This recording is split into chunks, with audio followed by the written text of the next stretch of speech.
Well, from my perspective, as a radio presenter who talks to people a lot about this subject, or the various subjects around dying, I think dying well, to me, makes me go immediately to the very important idea of having a really live conversation about how we die, how we talk about death. Euthanasia comes into it inevitably when we talk on my programme, but what worries me increasingly is that whenever we talk about elderly people and social care and the pressures on social care, really quickly, I've noticed it a number of times now, really quickly the conversation turns to assisted dying and euthanasia, which horrifies me. That should happen in a conversation about how we care for our elderly, not how we care for people who are already at the end of their life, literally the end of their life, but people who are in the last season of their life. So for me, it's about making sure that as many versions of that conversation take place as possible, dying well being the ultimate aim of all of those conversations, really. That's how I would say it. It seems to me, anyway.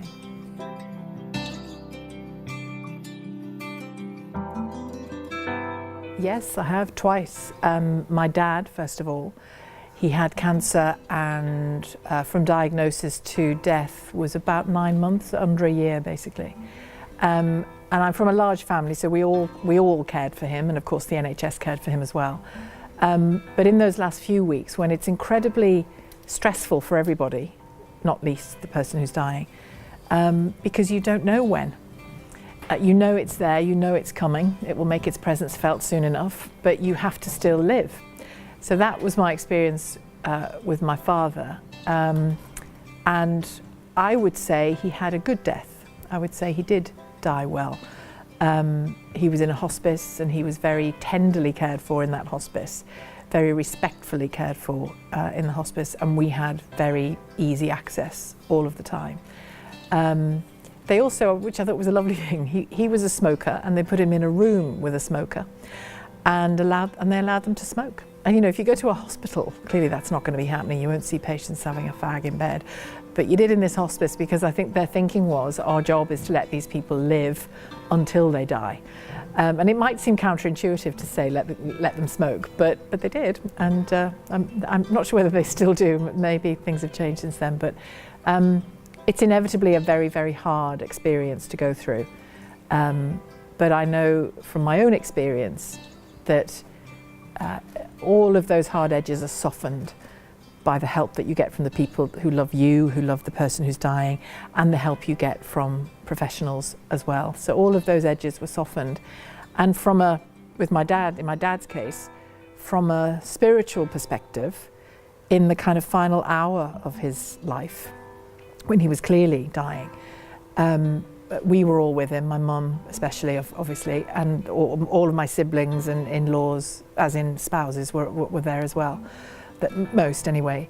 And I felt then, and looking back, I can still very clearly remember it, I felt that we were all suspended by something, held up by something in that process.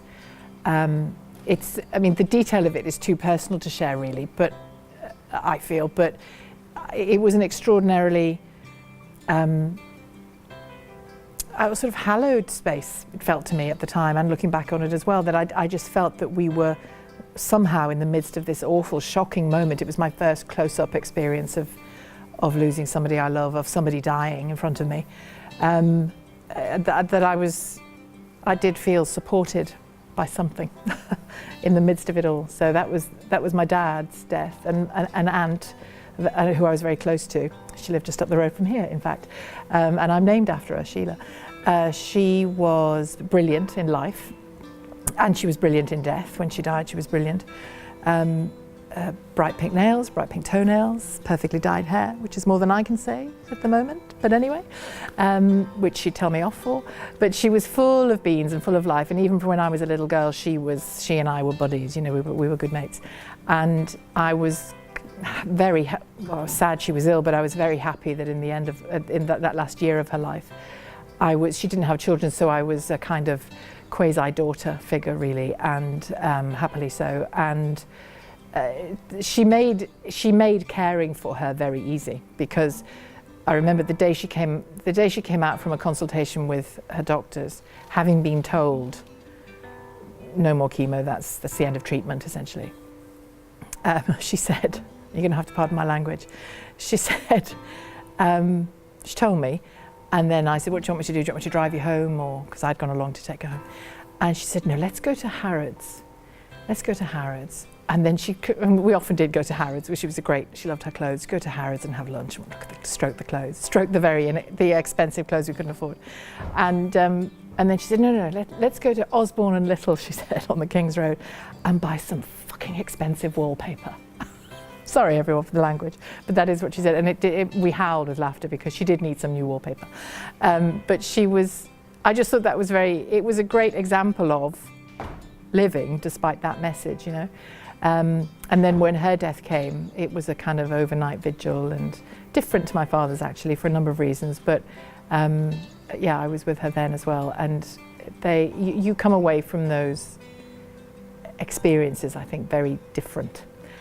And equally, I think each death, my sense, now I've experienced more deaths, each death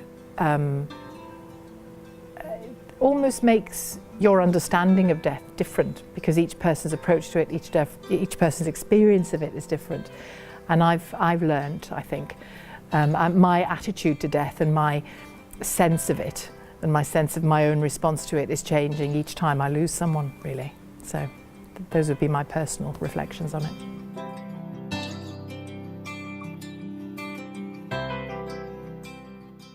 I think for a daughter, I was very close to my dad. He was close to all of his kids. He's a brilliant man. The loss of him was it felt like losing a kind of one of the foundations. I'm sure everyone who's lost a parent that they love would say this. You lose one of the foundations of your life. So that was the first time really in any serious way I'd had to I'd heard people say, you know, you don't get over it, you get round it. And I think that for me that's been very true. You feel less intensely grief-stricken as time goes on, of course, but the loss for me anyway is always the same. But what you get around, what I feel like, it's kind of an image in my mind of a kind of Greek column, because my dad was kind of, you know, metaphorically like a Greek column, and I get around the absence of that Greek column. So that was the lesson in a sense that I learned from my father's death. My Auntie Shelagh, in life and in death, courageous, courageous, courageous. So I try to be courageous. And I lost a close friend last year, and again, courage doesn't cover it, but also it's Rachel Bland who produced the cancer blog, not blog, well it was a blog to start with, wasn't it, but the podcast, You, Me and the Big C, with her friends. She taught me, the loss of her, in a sense, just taught me very much about the here and now, because she was so young when she died, and leaving a very young child behind, you know, the value of a mother's love. I mean, you know, if we've had it, we all know what I'm talking about. The value of a mother's love, and how awful though it is for her son to have lost his mum, he's inherited hundreds of aunties and uncles in the process. So, but you know, there are blessings in it, is what I would say.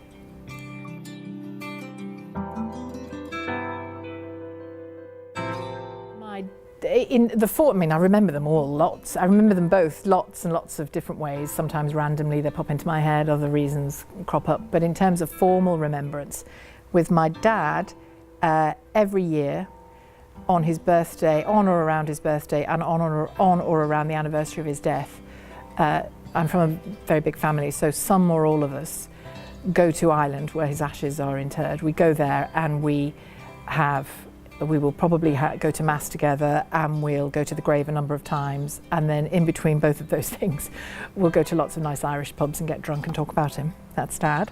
And my Auntie Shelagh, I remember, well actually I was in charge of clearing her house, and it took me 6 months because she loved her things, and yet in her will she only left a handful of things to people, the things that clearly she valued.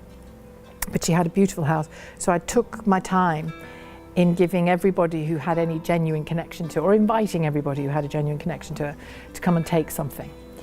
And so I often go to the houses of siblings and friends of my aunt as well, and we will use the crockery that belonged to her, still belongs to her. We'll use that crockery and we'll talk about her. And I've become friends with two of her best friends. And when they invite me to, to go to something or to meet for coffee or whatever, it's I need a coffee with a Sheila, is what they say to me. And they mean her, they don't mean me. I'm a kind of substitute for the original. So that's often a way I remember my Auntie Sheila, yeah. But she was pretty unforgettable. It doesn't take much to remember my Auntie Sheila, I can tell you that.